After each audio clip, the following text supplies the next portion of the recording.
we are day 2 of Richard III on Wall Street. This is Act 3, Scene 1.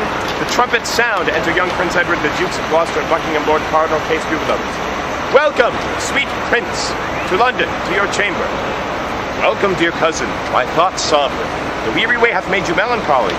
No, uncle, but our crosses on the way have made it tedious, wearisome, and heavy. I wanted more uncles here to welcome me. Sweet Prince, the untainted virtue of your years hath not yet dived into the world's deceit. No more can you distinguish of a man than of his outward show, which, God he knows, seldom or never jumpeth with the heart. Those uncles which you want were dangerous. Your grace attended to their sugared words, but look not on the poison of their hearts. God keep you from them, and from such false friends. God keep me from false friends, but they were none. My lord, the mayor of London comes to greet.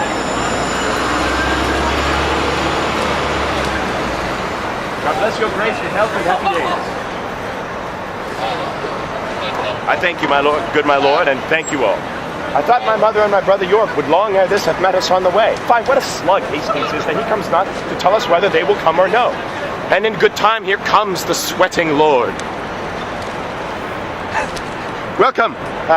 My lord, what will our mother come? On what occasion? God he knows, not I. The queen your mother and your brother York have taken sanctuary. The tender prince would fain have come with me to meet your grace, but by his mother was perforce withheld. Fie! What an indirect and peevish course is this of hers. Lord Cardinal, will your grace persuade the queen to send the Duke of York unto his princely brother presently? If she deny, Lord Hastings go with him, and from her jealous arms pluck him perforce.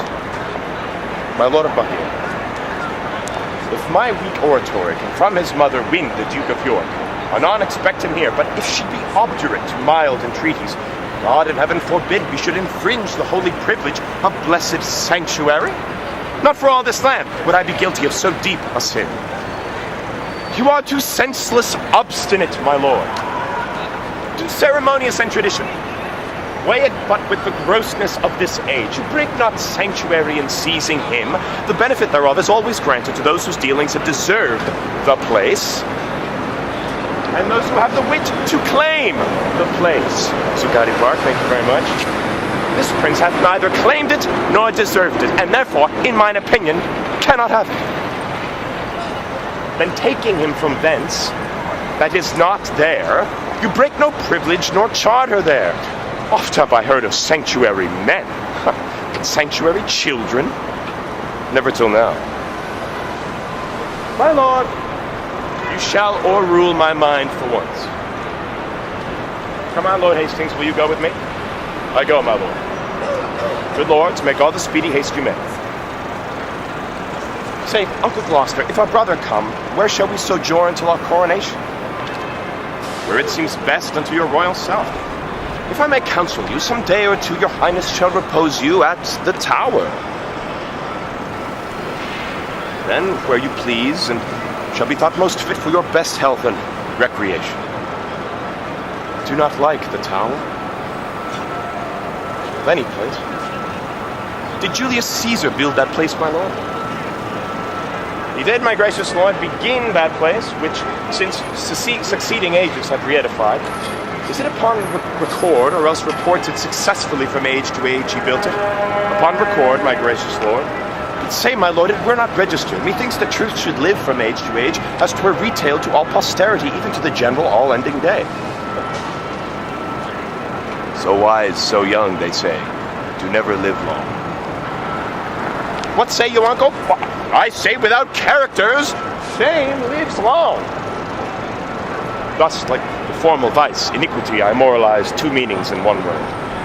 That Julius Caesar was a famous man, with what his valor did enrich his wit. His wit set down to make his valor live.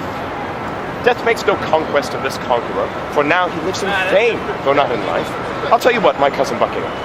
What, my gracious lord? If I live to be a man, I'll win our ancient right in France again, or die a soldier as I lived a king. Ha ha! Well, short summers lightly have a forward spring.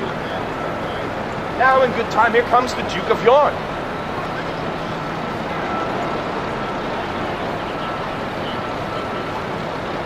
Richard of York, how fares our loving brother?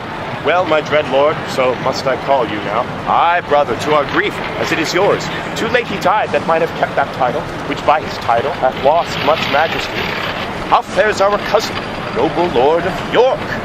I thank you, gentle uncle. Oh, my lord, you said that idle deeds are fast in growth. The prince, my brother, hath outgrown me far.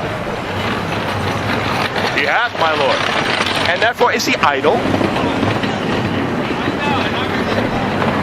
Oh, my fair cousin, I must not say so. Then he is more beholding to you than I. Well, he may command me as my sovereign, but you have power in me as in a kinsman. I pray you, uncle, give me this dagger. My dagger, little cousin, well, with all my heart. A beggar, brother, of my kind uncle, that I know will give, and being but a toy, which is no grief to give, a greater gift than that I'll give my cousin. Greater gift?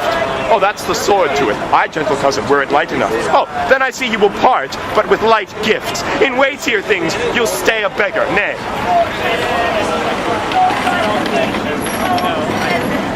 It is too heavy for your grace to wear. I wear it lightly. Wear it heavier.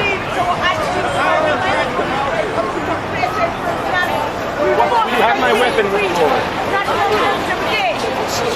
I would that I might call you, thank you, as you call me. How little. My Lord of York will still be cross and talk. Uncle, your grace knows how to bear with him. You mean to bear me, not to bear with me. Uncle, my brother mocks both you and me, because that I am little like an egg. He thinks that you should bear me on your shoulders. What a sharp, provided wit he reasons. To mitigate the scorn he gives his uncle, he prettily and aptly taunts himself. So cunning and so young is wonderful. My lord, will it please you pass along? Myself and my good cousin Buckingham will to your mother to entreat of her to meet you at the tower and welcome you. But will you go into the tower, my lord? My lord, protector needs will have it so. I shall not sleep in quiet at the tower.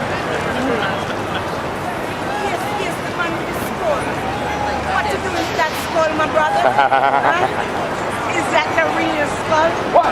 That skull. What should you fear? Oh, no fear at all. Freedom from fear and wants, my brother. Yeah, man. I am that skull. Mary, my Uncle Clarence, angry ghost. I am that skull right here. My granddam told me he was murdered there. Yeah. Hey, there we go. I don't know the rest of it, just the last part you were. I knew him well. Yeah, I knew him, Horatio, yes. There must be more to that. Yes, I fear no uncle's dead. Hey. Richard III. Oh, okay. That's your poetry? I was just videotape poetry. doing Shakespeare. That's one and this one here from your book? Yes, that's right. Oh. Oh, King Richard. Oh, I watch it. Yes, I have bend down low. I have a sizzling song for you. Oh, yeah, do you? Yeah, man. You sing it? Yes, I sing it. I have CD. I have bend down low, touch it, taste it, feel it, fluff it, smell it, You want to taste it. You want to sing it right now? You want to sing it for the lovely people back home? Where are you from? I'm from Boston. You're from Boston? Yeah. Well, my secret one I must give you. I would say, I'll give you a signal code, rules and regulation. All right. You want me to sing it? Give it to me. Why you want me to sing it like that? Oh, you can sing however way you want. Yeah?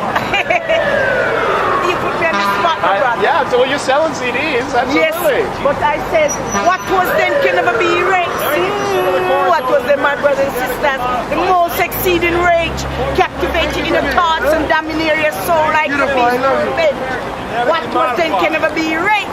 But to occupy Almighty believe its own attitudes, while we cannot communicate to the present personality, we must continue to reason, not for profitable gain. Show a smile, he said that to take daily, not to alter or persecute, but to answer for the afflictions of injustice.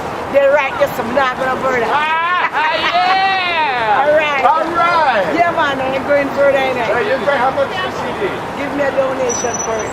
I will certainly do that. I'm gonna give it to you.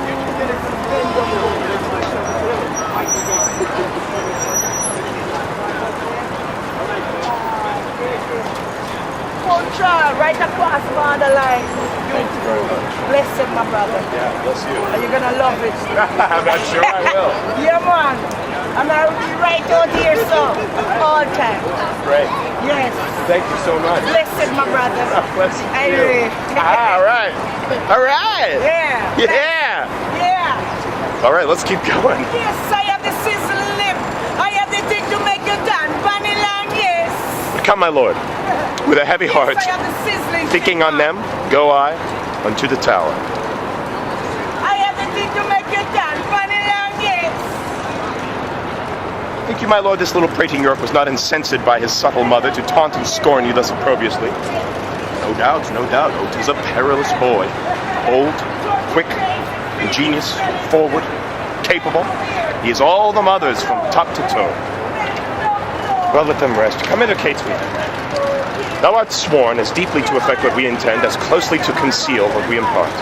Thou knowst our reasons urged upon the way. What thinkst thou?